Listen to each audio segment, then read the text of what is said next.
Dear student, मैं मौलिक जलावाड़िया आप सभी का वेलकम करता हूँ।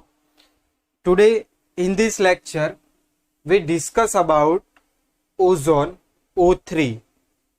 ओजोन टॉपिक बच्चों ग्रुप नंबर 16 ऑक्सीजन ग्रुप में पी ब्लॉक एलिमेंट चैप्टर में से आता है। तो first of introduction about ozone, तो हम लोअर स्टैंडर्ड में पढ़ते हैं कि ozone is an allotropic form of oxygen. Oxygen का एक एलोट्रॉप है। तो पॉइंट नंबर 1 यहां पे नोट डाउन करते हैं कि ozone is an allotropic form of oxygen. Now second point कि ये ओजोन हमें कहां पे दिखता है। तो ओजोन सी लेवल से 20 किलोमीटर अप ओजोन का लेयर पूरा हमें मिलता है। और कैसे फॉर्म होगा? तो फ्रॉम द डाइऑक्सीजन। जो डाइऑक्सीजन है वो अल्ट्रावायोलेट सनलाइट के कारण वो डिकम्पोज होगा और उनमें से फॉर्म होगा ओजोन। तो सेकेंड पॉइंट लिखे हम at a height about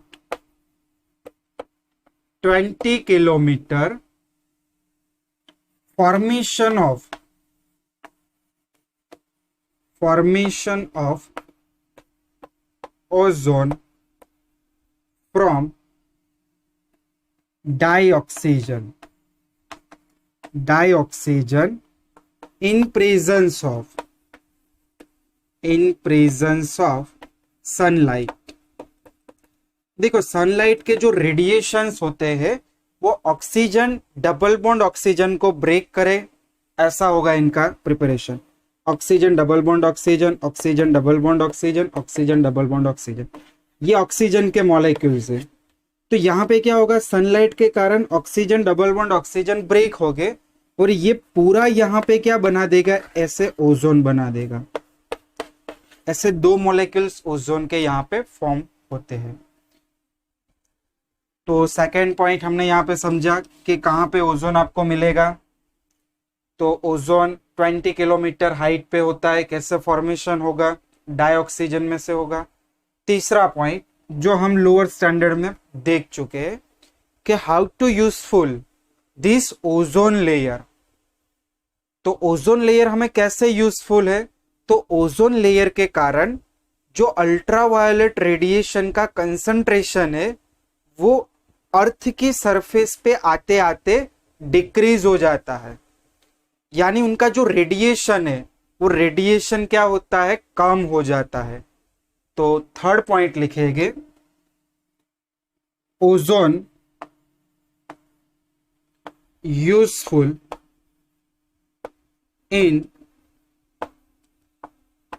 earth surface.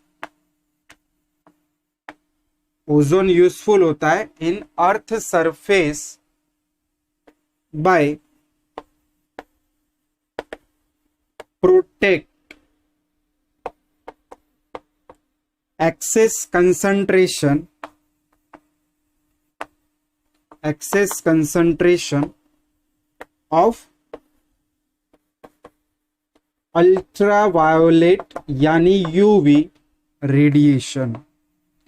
ये यूवी रेडिएशन अपने लिए, अपनी बॉडी के लिए होते हैं हार्मफुल। तो ये जो अल्ट्रावायोलेट रेडिएशन है उसको कम करता है। कौन कम करता है? Ozone layer. तो ये बेसिक इंट्रोडक्शन था। अभी हम देखते हैं प्रिपरेशन। तो यहां पे लिख दिया हमने प्रिपरेशन। तो देखो एक ही प्रिपरेशन है यहाँ पे ओजोन का। कैसा प्रिपरेशन है? तो ओजोन के प्रिपरेशन के लिए हम सिंपली प्रैक्टिकल लैब में जो इंस्ट्रूमेंट यूज करते हैं उन्हें ओजोनोलाइजर्स कहते हैं। यहाँ पे मैं आपको फिगर के साथ समझाऊंगा। तो ओजोनोलाइजर्स में से आपको वो एक डिस्चार्ज ट्यूब है, इनमें से आपको ड्राई ऑक्सीजन गैस पास करना है। देखो ऐसे ऐसे एक ट्यूब रहती है, ये इंस्ट्रूमेंट को हम कहते हैं ओजोनोलाइजर्स। और यहाँ पे दो प्लेट होती है एज ए एनोड और कैथोड, और यहाँ पे लगा देते हैं हम बैटरीज। देखो यहां से एंटर होगा O2, और O2 कैसा होना चाहिए, ड्राई। ये पूरी डिस्चार्ज ट्यूब है। What is meaning of discharge, इनमें कोई भी गैस नहीं होना चाहिए, पूरा डिस्चार्ज ट्यूब है। ऑक्सीजन गैस हम पास करेंगे, यहां से हाई वोल्टेज इलेक्ट्रिसिटी भी पास करनी है। यानी क्या होगा, ऑक्सीजन डबल बॉन्ड ऑक्सीजन, पहले मैंने समझाया था, अभी oxygen double bond oxygen, oxygen double bond oxygen, bond break हो गए और यहां पे बन जाएंगे ओजोन के मॉलिक्यूल्स O3। और ये जो रिएक्शन है वो हाईली एंडोथर्मिक प्रोसेस है। यहां पे लिखते हैं एंडोथर्मिक।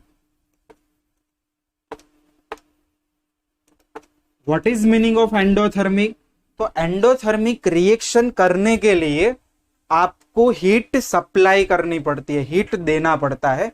इसीलिए यहां बैटरी के द्वारा हम ये ट्यूब में हीट देते हैं और रिएक्शन में ऑक्सीजन के बॉन्ड्स ब्रेक करके ओजोन फॉर्मेशन होता है। तो यहां पे एक रिएक्शन पहले दिखा दे हम कि हमने लिया ऑक्सीजन गैस, रिवर्सेबल रिएक्शन है, इनमें से बना ओजोन O3। बैलेंसिंग के लिए 3 मोल ऑक्सीजन के सामने 2 मोल ओजोन मिल रहा है, और इसका डेल्टा H आपको मिलेगा पॉजिटिव। अगर कोई भी रिएक्शन का delta H positive, that is endothermic reaction. ये रिएक्शन करने के लिए आपको इसको हीट देना पड़ेगा, एंडोथर्मिक रिएक्शन है। और ये रिएक्शन के द्वारा हम, अगर ये रिएक्शन नॉर्मली होती है तो यहां पे 10% ओजोन फॉर्मेशन होगा। ये पॉइंट समझना कि ये रिएक्शन के दरमियान 10% ओजोन फॉर्मेशन होता है। अगर मुझे ज्यादा ओजोन चाहिए तो यहां पे हम ओजोनोलाइजर्स बैटरीज यूज करते हैं, जिनके कारण आपको यहां पे ज्यादा प्रपोर्शन, ज्यादा कंसंट्रेशन ओजोन की मिलती है। तो ये था प्रिपरेशन ऑफ ओजोन।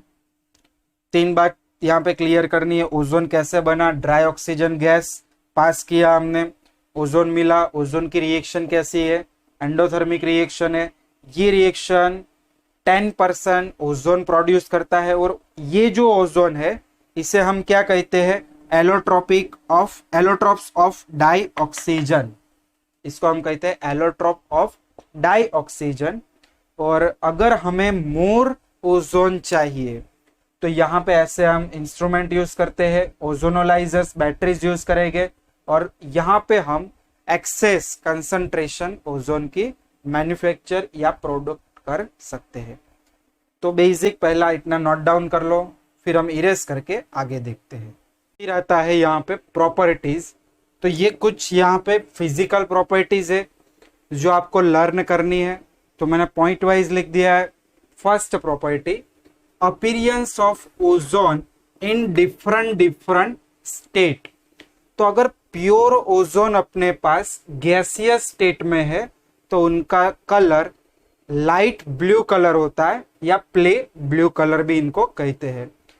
देखो गैसियस स्टेट में ओजोन के मॉलिक्यूल्स ऐसे स्प्रेड होते हैं, दूर दूर होते हैं।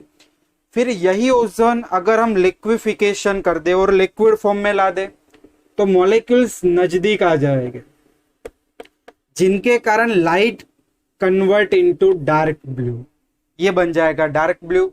अगर हमने सॉलिड फॉर्म में इसको देखा, बहुत पास पास ला दिया हमने मॉलिक्यूल्स को, तो ये बन जाएगा वायलेट ब्लैक कलर सॉलिड। तो प्योर ओजोन के 3 डिफरेंट अपीयरेंस 3 डिफरेंट स्टेट में मिलते हैं। Point number 2, ozone has the characteristic smell. Characteristic smell है इनका।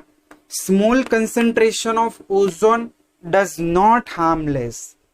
अगर ओजोन का स्मॉल क्वांटिटी आपके आसपास है तो वो हार्मलेस नहीं है, बट ओजोन का कंसेंट्रेशन अगर ग्रेटर देन 100 ppm हो गया, देखो if the concentration rise about 100 ppm, breathing become uncomfortable। आपको ब्रीथिंग होने में क्या होगा, अनकंफर्टेबल होगा, because ozone is a heavy isotopes of oxygen. Normally हम लोग क्या लेते हैं, ऑक्सीजन, और अगर आपने रेस्पिरेशन में ओजोन लिया तो ब्रीथिंग में क्या होगा, अनकंफर्टेबल महसूस होगा, और उनके रिजल्ट्स में हमें क्या मिलेगा, तो रिजल्टिंग हेडेक यानी सर दर्द हो सकता है, और नेशिया यानी आपको चक्कर आना, फिर उल्टी होना, उबका होना, नोशिया का मीनिंग कहते हैं। फिर आता है ozone is a thermodynamically unstable with respect to dioxygen. Dioxygen stable molecule है, जबकि ओजोन अनस्टेबल मॉलिक्यूल है थर्मोडायनेमिकली। और देखो ओजोन जब डिकम्पोज होगा तब डाइऑक्सीजन और नेसेंट ऑक्सीजन एटम रिलीज करते हैं। ये भी पॉइंट अभी डिस्कस करते हैं, ये सारे एग्जाम्पल लेके। पहले ये कि high concentration of ozone is explosive. अगर ओजोन की कंसंट्रेशन हाई होगी तो ओजोन कैसा गैस है, एक्सप्लोजिव गैस है, एक्सप्लोज होता है। फिर यहां पे लिखा है decomposition of ozone gives dioxygen and nascent oxygen. देखो ये नेसेंट ऑक्सीजन के कारण ओजोन कैसा है, यहाँ पे powerful oxidising agent, so it act as powerful oxidising agent. और 3 केमिकल रिएक्शन ओनली ओजोन में आपको याद करनी है। तीनों केमिकल रिएक्शन में ये जो लेड सल्फाइड है, आयोडाइड आयन है और नाइट्रिक ऑक्साइड है, ये तीनों का ओजोन ऑक्सीडेशन कर रहा है, इसीलिए ओजोन को यहां पे क्या लिखा है, पावरफुल ऑक्सीडाइजिंग एजेंट। तो समझते हैं एग्जांपल नंबर 1, लेड सल्फाइड यानी PbS convert into lead sulphate PbSO4। देखो यहां पे सल्फर का ऑक्सीडेशन नंबर चेंज होगा, ऑक्सीडेशन हो रहा है यहां पे, तो ये हुआ first lead sulphide convert into lead sulphate. Oxygen देखो एडिशन हो रहा है, S-2 में से सल्फेट बन रहा है SO4-2। Second iodide ion I- convert into iodine gas, यहां पे भी ऑक्सीडेशन ही हो रहा है, इनका -1 और इनका 0, -1 ऑक्सीडेशन नंबर में से 0 यानी ऑक्सीडेशन होना। थर्ड NO में से NO2, तो यहां पे ऑक्सीडेशन नंबर +2, जबकि यहां पे +4, तो यहां पे भी नाइट्रिक ऑक्साइड में से नाइट्रोजन डाइस्ट्रक्चर। तो स्ट्रक्चर में हम क्या करेंगे, तो एंगुलर स्ट्रक्चर है, देखो ऑक्सीजन ऑक्सीजन ऑक्सीजन, और यहाँ पे ये फर्स्ट रेजोनेटिंग स्ट्रक्चर, ये सेकंड रेजोनेटिंग स्ट्रक्चर। देखो 11th में रेजोनेटिंग स्ट्रक्चर हमने देखा था, जिनमें ऑक्सीजन 3 ट्राइंगुलर फॉर्म में लिख दिए। फिर हर एक ऑक्सीजन के पास ऑक्टेट होना चाहिए। तो देखो ये ऑक्सीजन 1 2 3 4 5 6 7 8, ये बॉन्ड में 2 इलेक्ट्रॉन, ये बॉन्ड में 2 इलेक्ट्रॉन, तो 8 इसके आसपास भी हो गए, इसके आसपास भी 1 2 3 4 5 6 7 8 इसके आसपास। दो स्ट्रक्चर कैसे बनाते हैं, तो एक बार डबल बॉन्ड यहाँ पे, एक बार डबल बॉन्ड यहाँ पे। ओजोन का स्ट्रक्चर एंगुलर स्ट्रक्चर है, 2 रेजोनेटिंग स्ट्रक्चर है। फिर लास्ट में आते हैं इनके यूजेस। तो ओजोन का मेन यूज पोटेशियम परमैंगनेट, देखो यहाँ पे लिख रहा हूं KMnO4। तो पोटेशियम परमैंगनेट के प्रिपरेशन में इनका oxidising agent, ozone is used as a oxidizing agent in preparation of KMnO4। Second use, तो ओजोन का सेकेंड यूज है ऑल्सो ब्लीचिंग एजेंट। देखो ऑयल होते हैं, फिर क्लोथ, ये जब मैन्युफैक्चर करते हैं तो उसमें से इंप्योरिटीज निकालनी रहती है, फ्लोर इंडस्ट्री, तो इनमें ओजोन का यूज हम करते हैं as a bleaching agent. Bleach करना यानी निकाल देना। तो ये हुआ सेकेंड एक ओजोन का यूज। थर्ड ओजोन का यूज जर्मिसाइड, पेस्टिसाइड, डिसइंफेक्टेंट्स, ये सभी प्रोडक्शन के लिए हम ओजोन यूज करते हैं। तो यहाँ पे 3 यूज है। फर्स्ट यूज मैंने KMnO4 के प्रिपरेशन में बताया, सेकेंड ब्लीचिंग एजेंट, और थर्ड हमने जर्मिसाइड, पेस्टिसाइड एंड डिसइंफेक्टेंट्स, ये जो भी माइक्रो ऑर्गेनिजम्स होते, बैक्टीरियाज होते, उनको किल करने के ड्रग्स होते हैं सारे के सारे। Thank you for watching.